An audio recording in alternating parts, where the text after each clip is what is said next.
Hello, I'm Dr. Frances Yahia, and I want to continue with the concept of incongruities, okay? So one of the major things that we want to use astrology for is to find out where we're being torn into. So think of having two paths, and you have 1 foot on one path and 1 foot on the other. Think of child, adult, east, west, however you want. The chart is going to intentionally pull you apart. This is called the inner struggle. This is actually the point of a lifetime, and it's expressed in all the spiritual traditions. Making this inner struggle sort of congruent is the function of living and the function of our spiritual sort of initiations into paths and as we grow spiritually. So first we talked about the sun and we talked about the moon. So you want to first find the incongruities with the sun by sign and by house, moon by sign and by house, and now you want to layer the ascendant. So first, what is the function of the ascendant? In mundane astrology, the ascendant is your personality or your body type or the mask that you wear. But really in quantum astrology or spiritual astrology, archetypal astrology, the ascendant is the sign of how to raise consciousness. You can only raise consciousness by 1 octave, that's a metaphysical law called the law of octaves, or 1 decanat, which is one of these little 10-degree sort of inches. So we want to look at the ascendant not only by sign, this person has Taurus, but by decanat, which is Mercury. This would be the Virgo decanat because the old ruler of Virgo was Mercury before Chiron. So it tells us how we can use the ascendant to raise consciousness. There's going to be a tendency to find an incongruence between the sun and the moon. But if the sun and the moon happen to be conjunct or they're not super incongruent, the ascendant will be. But there is going to be one of those pieces that is going to tell a whole other story, okay? So here this person is Pluto Venus. So Pluto Venus is the planet. Pluto rules Scorpio, the sun, and Venus rules their moon, which is Libra. Now we're going to add another Venus. So now their myth is going to be Pluto, Venus, Venus. So first you want to find the meaning of those 3 planets. We have the underworld.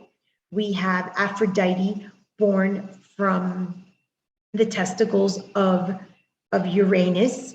So you can find a sexual nature in the Pluto and the Venus that they both share. But there's 2 types of Venuses. There's Aphrodite or Venus Eros and Urania. So maybe part of the struggle of that Pluto is to identify how to have a second chakra or Eros sort of Aphrodite, honor the desires and the low-level consciousness of the second chakra, whether it's money or sex or pride or envy, and how to, despite that, love others, a heart chakra or an agape love or an Aphrodite Urania. So that would be part of the incongruence of just the planets ruling the sun, moon, and the ascendant. But let's just look at those sort of 3 altogether, and then we'll do a second chart. So here you've got a sun and the moon in the 6th. The 6th is the house of Virgo. It's the house of the commoner. It's the house ruled by Virgo or Chiron, which here we saw was her decanat that she needs to learn to evolve.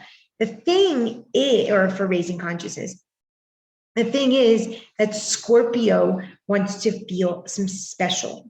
If you're one of the 3 sort of gods in which the world was divided, Jupiter, Pluto, and Neptune, and that god is located in the commoner house, this person's going to have an issue.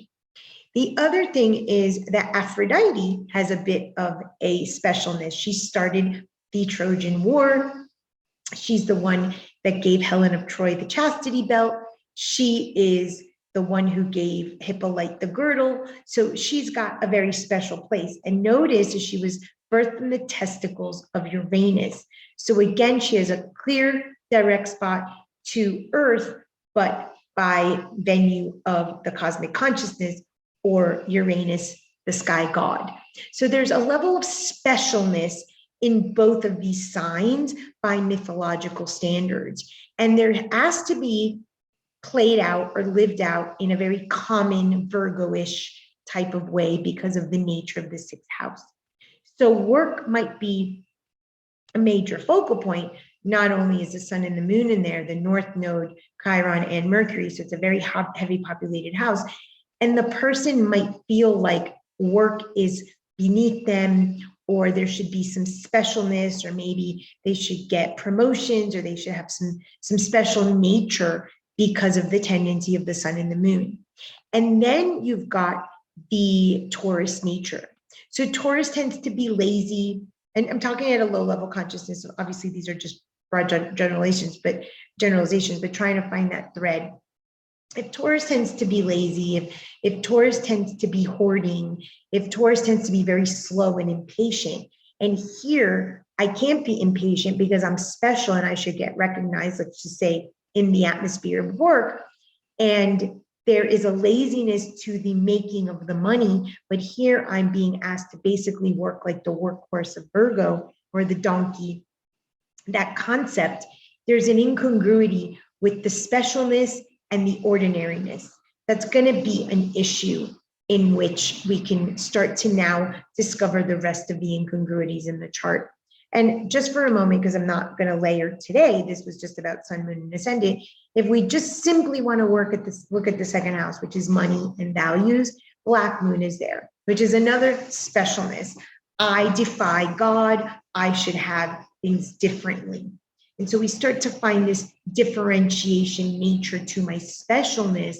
Therefore, I shouldn't just be a commoner worker. However, and this is the clincher, the decanat in which the chart is indicating that she can raise consciousness as the octave is not only just the slow and steady wins the race of Taurus, but of the Virgo decanat, which is that exact commoner nature, day in, day out, daily routine that supports the sun and the moon by house, but not by sign. So you start to see that the native has these incongruities, and the rest of the chart will support that. So let's look at another one. So this person is a sun in Leo in the 11th. The sun likes to be in the 11th because it's a house of sort of show off, but the Leo does not like to be in the 11th. Leo's native space is the 5th house. And so therefore this is a social house or a quantity house where it's a community house. And if Leo likes to shine bright on his or her own, there's not going to be such a welcoming nature to the sign, not the sun itself, but the sign. So you can start to see that incongruity there. Plus they have all of this flip-flopped. You have Uranus in the 5th and sun in the 11th, when technically it should be flip-flop. So they're probably inverse in some of their thinking. The moon is in Sagittarius in the 3rd, similar sort of inversion.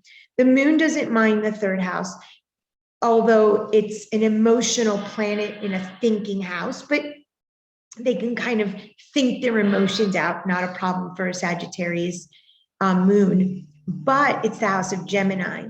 So really it's another place where it's flip-flop. They have Gemini where Sag should be and Sag where Gemini should be. So you start to see that it's flip-flopped on its head. Who should be who, what should be what? Am I up, am I down? That's going to be a theme with this person. And then you've got a Virgo ascendant. So Leos do not like Virgo. Virgo is very constricting and restricting. So I've mentioned this in another video prior, but the 4, the 8, and the 12 houses, when you have an equal chart system, will always have the same element. So even though it's not structured this way, this particular person happens to have Leo, Sagittarius, and Aries. So if you don't want to reset your chart, that's fine.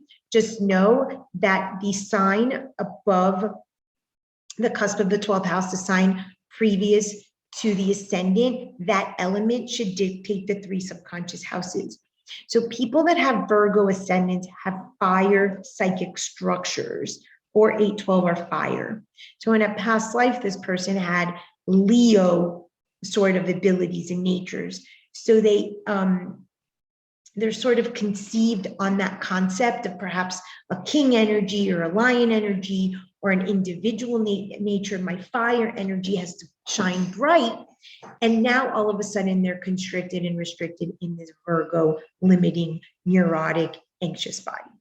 So this is a very interesting combination with Virgo's ascendants across the board. And then this particular person has the decanat in Saturn. So it is actually about constricting and limiting. So this idea of flip-flop of the Gemini Sag and the Leo Aquarius not really knowing their place, and then on top of that, they're structured and limited in their body. It's going to be about, where do I fit in? Where do I belong? How do I shine in a structure that's limited or inverted from what the, let's say, the norm? So you can start to find the incongruities. So you want to find, excuse me, sun, moon, and ascendant, sun and moon, my house and sign, sun, moon, and ascendant by planets, and sun, moon, and ascendant, totally those three. Once you have designed that construct in terms of what the incongruity is, the rest of the chart is going to flow to support that exact concept that you've identified in the natives chart. Thank you.